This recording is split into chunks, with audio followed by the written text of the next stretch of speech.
Hello there. I'm wearing a lab coat. What you're about to see is the pilot of a recently unearthed television series from the Paddle Studios vault. Fix That Funnel. The show breaks down the web funnels from the best apps in the world and articulates what a merchant of record can do to help. But take heed. If you think you're comfortable with managing your payments, sales taxes, buyer support, and compliance all by yourself, you might want to think again. This episode will be released on this platform in this format for a limited time only. Further episodes will be available on the World Wide Web at paddle.com/studios, and extended cuts of conversations will be provided exclusively to email subscribers. We hope you enjoy this presentation of Fix That Funnel. And remember, this is the sign to put on your 3D glasses. Without further ado, the pilot episode of Fix That Funnel. Oh, hi, I didn't see you there. When I'm not breaking down web funnels with industry experts, I'm usually here, in my beautiful study. Brett, can we get some more logs on the fire, please? No. Another log on the fire? Sorry about that. I'm your host, Steve Sarsoli, and today we are breaking down the web funnel of Blinkist. Now, I've been trying to get back into reading lately, but it's been so hard to find the time between mingling with industry experts and giving you the hottest takes on app growth. That's where Blinkist saves me time by summarizing all of my favorites into great digestible takeaways so I don't have to read the full thing. Now, the product's great, but how is their web funnel? Well, today we're getting expert insight to steer you in the right direction and show you what they're doing great and not so great. So are you ready to fix that funnel? We're gonna fix that funnel tonight. We're gonna fix your funnel right. We're gonna fix that funnel tonight. We're gonna make those prospects buy. Doesn't matter if you're big or small. We're gonna fix your onboarding and paywall. We're gonna fix that funnel tonight. We're gonna fix that funnel tonight.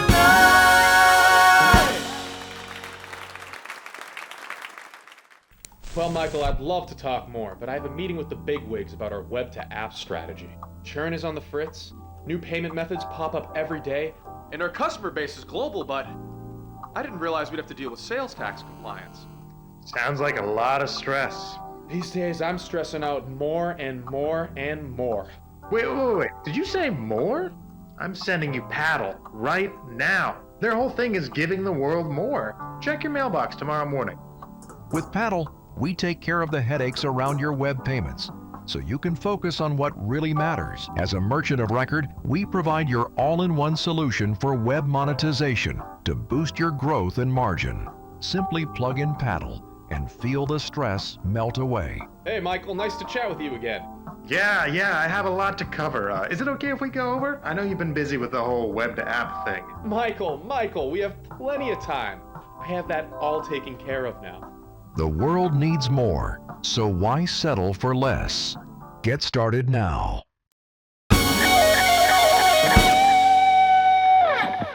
So to help us dive into Blinkist web-to-app strategy, today we are joined by the one and only, the founder of Perceptyx, the app marketer of the year, the web-to-app guru himself, Nathan Hudson. Nathan, thanks for being here. No, absolutely. Thanks for having me. So Nathan, tell us why you're the man for the job today. What got you into this crazy world of app growth?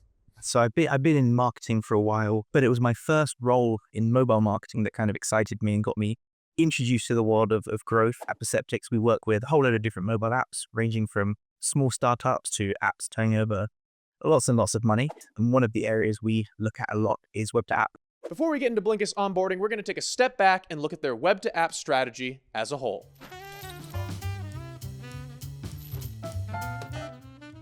So Nathan, you can purchase Blinkist on the App Store or also on the web, whether that's mobile or desktop. It's kind of this hybrid approach that we're seeing a lot this season. What are the benefits of running a web-to-app strategy like this? At Blinkist size, the fact that they want to reach as many people as possible. And they're running a whole lot of different paid channels. They have referrals. They have a lot of organic search and organic traction. And they want to make sure that wherever a prospect lands, there is an opportunity to start and finish the conversion journey. There are loads of other reasons. For example, audience expansion. When you scale your spend on just app alone, it gets to a point where you begin to struggle to scale any further. When you move some of that spend over to web, you can tap into new pockets of the audience and really expand in different ways. Now, you also mentioned in one of your YouTube videos that web funnels don't have to be as complicated as what we're about to see with Blinkist. Your onboarding quiz can be a lot more simplified, right? That's right. I mean, I think nowadays when we say web to app or web monetization, web funnels, anything to do with web and app, we think, oh yeah, that quiz button. But there are other ways you can run web to app, right? If we just have a landing page and a checkout page, and we run our TikTok ads to that page, in a sense, we have a web to app funnel.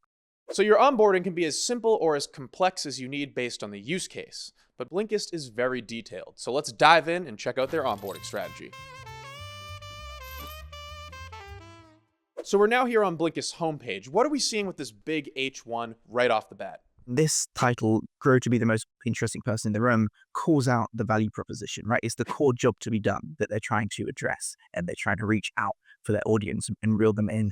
So having this provides context and kind of hooks you in. If we keep going here, we see a lot of social proof. What's the importance of that? Typically, we see the biggest drop-off on page 1. So the page that we just saw, and now we're expecting to see a huge drop-off. So if we can get people past these points, then probably we're going to get them close to the end of the funnel. So as we keep going through the web funnel, we're starting off simple and we're getting a lot more complex. Is this typical or is this just a Blinkist thing? I've seen both work, right? So sometimes we start deeper and then end with some shadow question. Really, you want to start with hooking them in. Like, what are you hoping for? Which is what we see right here, right? Like, which areas do you want to grow? So I'm not sure as to why exactly they have that age question first. Oftentimes, I've actually seen that having age first can hinder conversion, but they've obviously got the data and their reasons. So there's going to be something else at play. It's interesting because as we go deeper, we see this kind of push and pull where you provide an answer and then they give you something in return. What purpose does something like this serve? I think the push-pull analogy is a nice one. I like to think of it as starting from basics. The reason we have the onboarding journey is to 1, collect data, 2, understand our customer, and 3, convince them that our product's the best. But from the user's perspective, neither of those things are particularly relevant. So I like to call them interstitial pages, which are basically those pages in between questions, where you break up the monotony of asking questions. And you can see this if you click on one of these and then go forward and then go back and then click on the next one. So depending on what answer you're clicking, you get a different interstitial. And the reason is because they're trying to resonate with you and build empathy. And I think that's one of the things that is really important about the onboarding journey is the goal is not to ask questions, it's to connect with the user. And as we wrap up our journey through Blinkist onboarding, we end with this screen here with this loading bar, and they continue to ask us more questions. Are you a fan of this loading bar? Is this loading bar effective? The loader itself is kind of this, we're personalizing your experience loader, which does a great job of convincing users that they're going to get something, right? So making us wait. So it could be that these questions that are coming up that Blinkist are adding are to keep users engaged and keep them on this part of the process and not dropping off. But equally, it's almost as if they're taking these additional inputs into the personalization. And now that we've wrapped up our onboarding journey, we're going to pull out our credit cards and head over to the paywall. So Nathan, we've answered all these great questions, we've bought into Blinkist, and now we're on the pricing page. What are you seeing on the pricing page here? I think one thing, again, to keep in mind is we're looking at the desktop version, right? So mobile, a little different in terms of formatting here. For example, that the countdown's a little more obvious on mobile than it is here. What's interesting to me particularly is how they anchor things and what they're doing here. Because typically when you think about, a checkout page, you think about offering different plans. But Blinkist aren't doing that here. They're essentially only offering you a 12-month plan. Like whatever you pick, it's going to be 12 months. There is always this kind of push to get more annual subscribers because it becomes easier to optimize paid traffic for. But when you anchor an expensive offering with a less expensive offering that has a few different features, it's almost a win-win for them. So we agree the pricing looks good, we decide to choose our plan, and we get to our actual paywall here where we put our credit card information in. We ran this through a VPN and we found out that they're actually running localization. So that means that if we're in Europe, they're charging in euros. If we're in America, they're charging in US dollars. Our data even showed that most people are able to buy Blinkist in their native currency. Now, Paddle is a merchant of record and we can handle this part for you, so we love this section. So how important is localized pricing? It's super important. Price is the biggest indicator or the biggest thing that's going to, determine a decision. And whether or not they understand what that price means is largely dependent on what currency you display the price in. it's not necessarily the easiest. And if you're using images and kind of static banners, it becomes even more difficult because you have to then change every single banner. So that's one thing that they've got really well here, and people should definitely consider. And our last bit before we wrap up the paywall, payment methods. Is Blinkist doing enough here, offering a diverse set of payment methods? So I think it comes back to the point that we kicked this whole thing off with, which was essentially making your product available to as many people as possible. Some people may not be comfortable giving their card details. Some people may not use PayPal. Some people may just want a quick option, Google Pay, Apple Pay, which is important to include that. Don't just assume that every country in the world wants PayPal, credit card, and Google Pay. Now let's see how much friction there is between going from web over to the app. Now, Nathan, we see that they have this QR code here. How important is this last step from getting the customer on a desktop or a mobile browser over to the app? Based on what I've said already about making it easy for people, the assumption will be I'm going to say it's super important.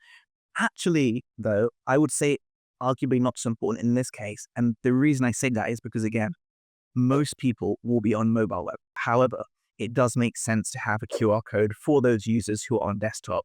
You can still email, and I think that is something that Blinkist do and should always be done, regardless of whether or not there is a QR code. So we've wrapped up our entire journey here, and now it's time for some big takeaways. So Nathan, what are 2 things that they're doing really, really well here? So the number one thing I'd say is breaking up the monotony of asking questions. I think we saw that throughout the journey. That there were some instances where not only do when I select an answer, I see something on screen, but when I click continue, I then see an interstitial that has information. I think that's super, super great. The other thing I'd say they do quite well is asking deep, engaging questions, not just surface level questions. It kind of ties to the point of should you be building out this type of quiz funnel? If you are like a weather app, asking those questions is going to make no sense. Although they're doing some things really, really well, there's always some room for improvement. So what are some things that they could experiment with or improve in 2025? The content of the interstitial screens themselves. So when you click on an answer and you have a message that comes up, sometimes, and I feel this with Headway as well, it just feels a little forced. I was speaking to someone the other week, and their onboarding journey is very not a yes man. It's all about challenging you. And I think it would be interesting to experiment with challenging my thinking and thought process. Again, maybe they've already done this and it didn't work for them. I think an app like Blinkist is probably looking into or could be looking into like generative AI onboarding journeys. But I think that would be super cool to make them a lot more dynamic. Well, Nathan, thank you so much for being here. Make sure to check out Perceptyx. Make sure you check out Nathan on social. Make sure you check out all things Nathan Hudson. And make sure you check out more Fix That Funnel, where we have Nathan on again later this season. No, absolutely. Thanks for having me. I think it's about time I check up on my study and catch up on a little reading. Well, thanks again to Nathan Hudson for helping us out. Thanks to Blinkist for having such an awesome company. And thanks to my producer, Brett, for keeping me warm today. Thank you at home for watching Fix That Funnel. Make sure to check us out next week where we cover Duolingo.